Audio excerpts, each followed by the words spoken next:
자유를 얻은 영혼의 노래 제4부.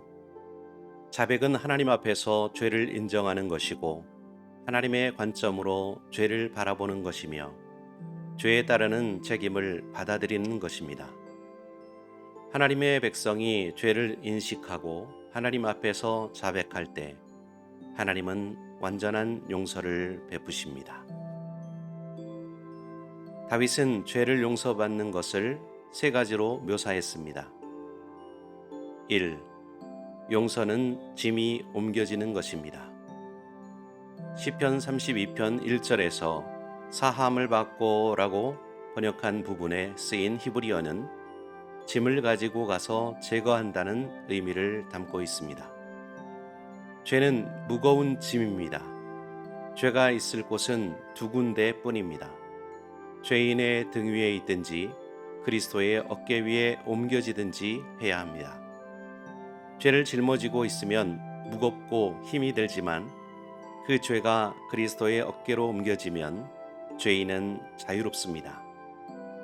유대인들에게는 1년에 한 번 대속죄일 또는 속죄일이라고 부르는 특별한 날이 있습니다. 구약시대에는 속죄일에 대제사장이 속죄 염소에게 손을 얹고 기도했습니다. 사람의 죄가 염소에게 전가된다는 것을 상징하는 행위였습니다. 기도를 끝낸 후 속죄 염소를 광야로 보냈습니다. 예수님은 속죄 염소처럼 사람의 죄를 짊어지고 가서 없애십니다. 구약 시대의 희생 제사와 제물은 여러 면에서 예수님을 상징합니다. 예를 들어 유대인의 큰 명절인 유월절에 담긴 의미를 생각해 보면 우리의 죄로 인해 예수께서 유월절 양으로 죽으셨음을 알 수 있습니다. 그리스도의 피가 죄에 대한 하나님의 요구를 충족시켰습니다. 2. 용서는 가려지는 것, 즉 덮여지는 것입니다.